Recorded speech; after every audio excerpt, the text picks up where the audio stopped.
Olá, ladies and gentlemen, muito bom dia, boa tarde, boa noite para quem se encontra do outro lado da telinha, tudo bem com vocês? Espero que todos estejam muito bem aí, do outro lado da telinha, né? Ou na sua casa, nos seus lares, ou no seu escritório, né?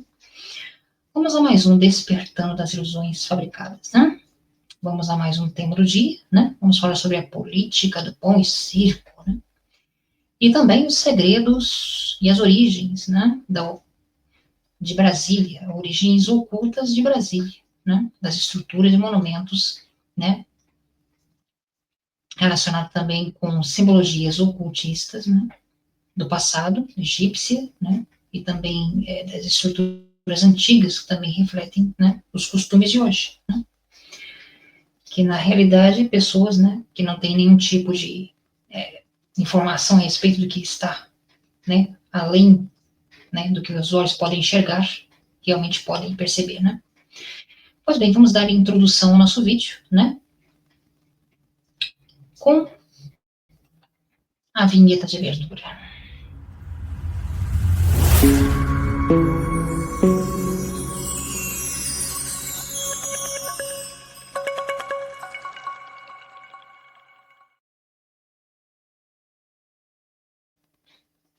Pois bem, vamos lá dar a introdução ao vídeo, que foi, inclusive, fiz 2 tentativas de gravação, aí descobri o problema, que é o problema na gravação, era a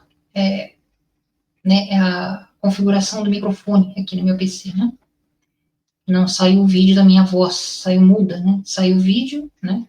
Adicional no início, mas minha voz não saiu. Então, descobri onde era o problema, né? Era a configuração do microfone.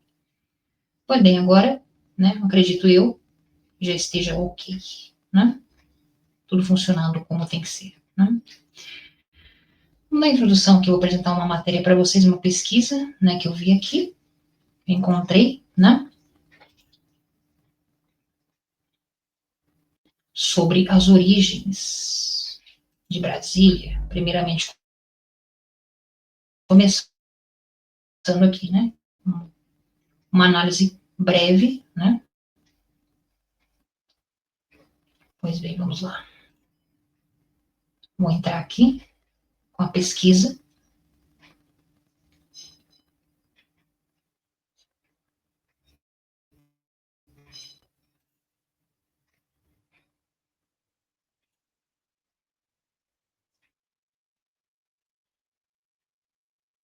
Quase lá. Agora, recentemente, né, o presidenciável foi a Brasília, foi a França, né? Foi o Japão, França e Vietnã, né? Com negócios, né? Tratar de negócios, né? E nem sempre esses negócios correspondem às vontades e os clamores populares, não é verdade? Porque está bem longe, distante dos clamores populares, não é mesmo? Porque os objetivos e propósitos do governo não são os mesmos que dos clamores populares, não é mesmo? Que na realidade aqueles que decidem por você o que você quer, nem não perguntam para você se você quer aquilo ou não, né? E muito menos quer saber quem você é, o que você faz, né? Eles não se importam com nada disso, né? E sabemos também que o inimigo oculto, né? O inimigo é astuto, né? Ele pode intervir nos acontecimentos mundiais, né? Se ele conhece as escrituras, conhece a humanidade, né?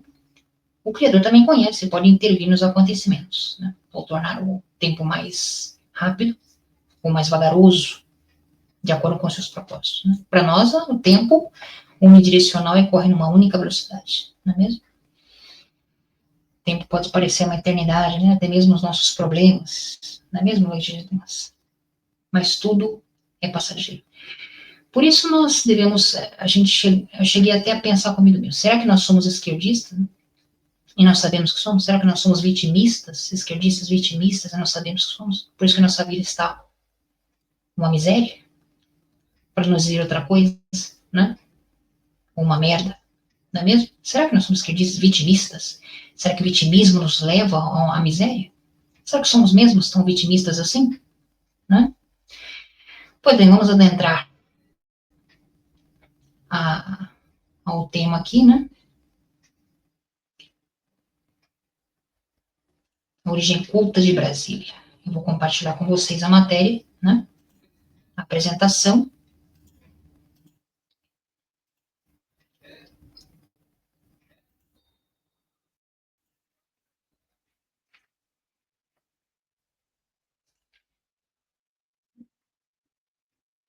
Pois bem, vamos lá. Uma matéria de uma pesquisa que eu fiz aqui, né? Vamos entender a origem de Brasília. Apenas uma pesquisa curta, resumida, né, da origem. Vemos aqui uma ilustração de Akhenaton, né?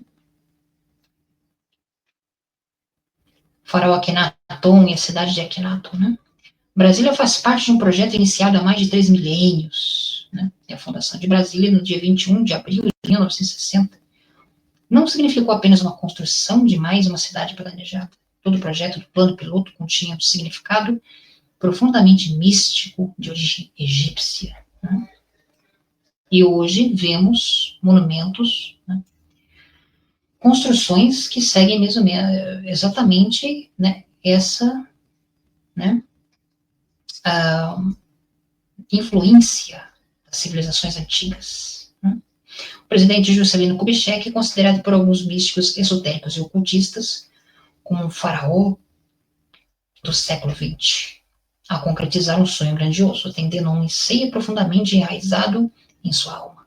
Inclusive, foi até constatado por alguns pesquisadores que haveriam salas secretas em Brasília, né, para reuniões, rituais ou até mesmo orações, né? E não é para Jesus Cristo ou o Criador que é feito as orações, né? Obviamente que não, né? Salas secretas, né? No subsolo lá de Brasília, né? Nos salões do subsolo, né? Não são realizados orações ou até mesmo rituais, né? Para esses místicos, eles seriam a reencarnação do próprio faraó Akhenaton. Juscelino Kubitschek viajaram no calor da sua juventude para o Egito a fim de conhecer as ruínas de Akhenaton, cidade que hoje chama-se Tel El Amarna, cuja atmosfera fora impregnado tamanha beleza e encontrou seu simbolismo uma atmosfera mística, os quais jamais esqueceram.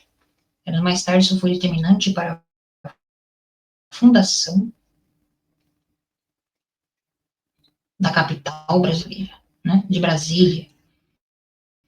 E os senhores já chegaram a se perguntar por que existe essa distância, né, de Brasília do resto da sociedade? Por que lá em território tão inóspito, né, como Brasília, aquele território longe da civilização, né, eles decidem por nós, né, as nossas vidas, né? Se perguntar se você realmente aprova essas decisões ou não, o que você é, né? Então, eles decidem por você, né? Um governo, né, que decide leis ideológicas, né, pela sociedade brasileira, sem que queira saber quem você é ou o que você faz, né? Ou se você realmente aprova isso, não é mesmo? E exatamente isso que eles querem fazer com que as pessoas pensem, que você tem algum poder sobre alguma coisa. Sendo que, a realidade, o povo brasileiro não tem poder. Né?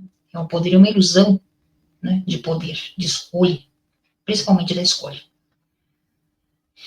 Pois bem, vamos aqui a uma outra matéria,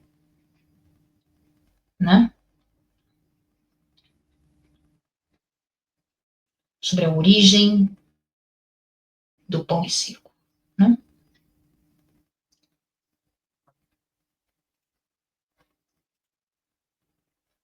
Vamos entender melhor, né, como funciona a cultura do pão e circo, não é mesmo? E quais os objetivos deles, né? E como isso tem, né, realmente significado muito nos nossos tempos, né? Uma certa semelhança com os nossos dias, né? Hoje em dia vemos aí, né? O povo vibrando porque o Corinthians venceu, né? Ou seu time, né? Carro de som, músicas, hinos, né? E aquele alvoroço nas ruas com aqui na minha casa, perto da minha casa, né? Então vemos isso. Então, eu vou na introdução aqui a leitura, né? De um blog sobre história, né? E influência da cultura antiga também em nossa sociedade moderna atual, né? A política do pão e circo foi uma prática do Império Romano, iniciada pelo imperador Otávio Augusto. Consistia em estabelecer meios para alienar os plebeus em Roma, né? Tem uma ilustração do Coliseu sediava as práticas da política de pão e circo aqui, né? Uma luta entre gladiadores. A política do pão e circo era uma prática romana que se consolidou durante a fase imperial, sendo iniciada pelo imperador Otávio Augusto e registrada pelo poeta Juvenal, né? Consistia em estabelecer meios para agradar a população plebeia, mantendo-a alienada e satisfeita, né? Pelo meio dessa política, as autoridades romanas distribuíam pão e trigo para os plebeus, ali em eventos de entreter a população no Coliseu e o circo máximo. Apesar dessas tentativas, muitos historiadores atuais entendem que tais práticas eram muito limitadas para manter o povo totalmente alheio à política, né? Então, diz muito mais, né?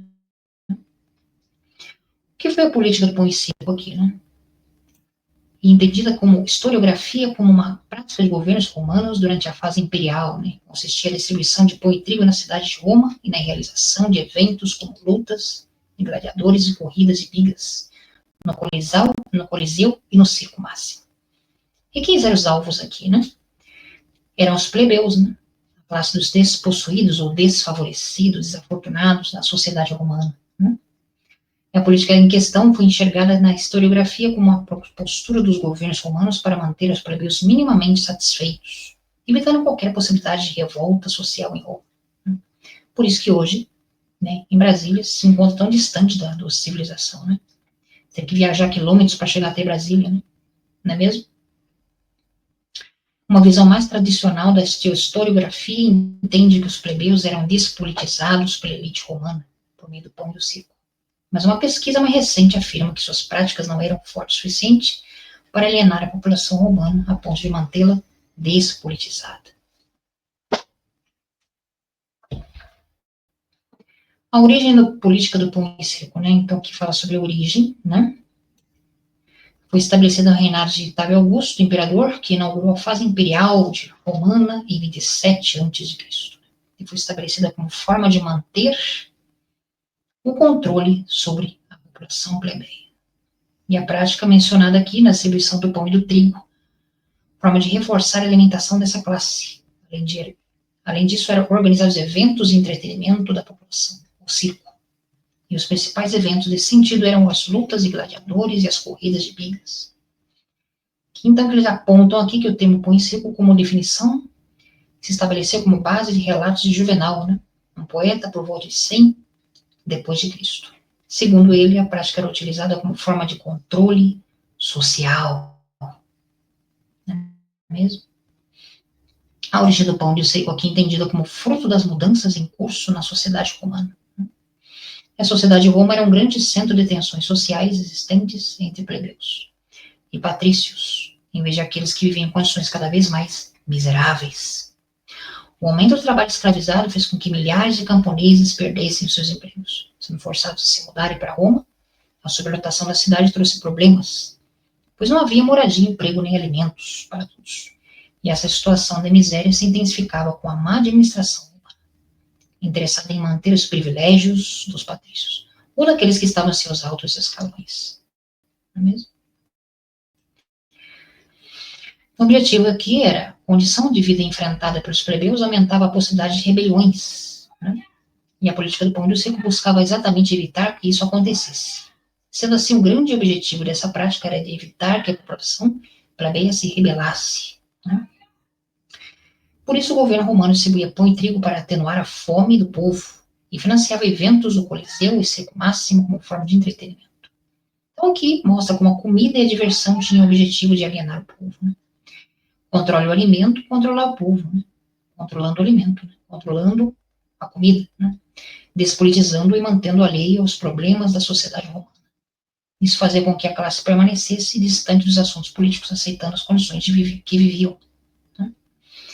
É importante reforçar que muitos historiadores questionam a efetividade dessa política, alegando que a distribuição de comida não era suficiente, e que os plebeus mantinham-se atentos aos problemas e à política romana.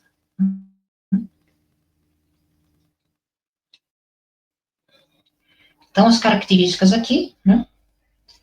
E também nosso país, não é mesmo? Com base na política do pão e seco utilizada pelos romanos durante a fase imperial, muitas pessoas fazem um paralelo dela com a realidade atual, para notar as ações com as de gestores públicos brasileiros, como manifestação moderna do pão e seco. Nesse sentido, entende-se que algumas benesses e alguns programas em benefício da população são uma manifestação moderna do pão e do circo, e seriam grandes eventos financiados por as administrações públicas, como as festas de fim de ano, entre outras também durante o ano. Né? E na ótica de muitos grupos políticos, sobretudo aqueles que, com ideologias conservadoras, entende-se que o programa de distribuição de renda, que procuram combater a desigualdade social e a pobreza extrema, via assistencialismo, são manifestações da política do pão e circo. Né? Grupos com ideologias progressistas não concordam com essa ótica, pois entendem que os programas assistenciais são fundamentais para reduzir a pobreza e a desigualdade social no país. Então, o que vemos é, na realidade, é o oposto, né, do que se é pregado. Né? Se uma narrativa diz que em nome dos pobres, que se deve dar, né, mais oportunidades de desenvolver, né? Na realidade, eles querem tirar oportunidades da pessoa se desenvolver, progredir, prosperar e ter uma independência, uma autonomia, né?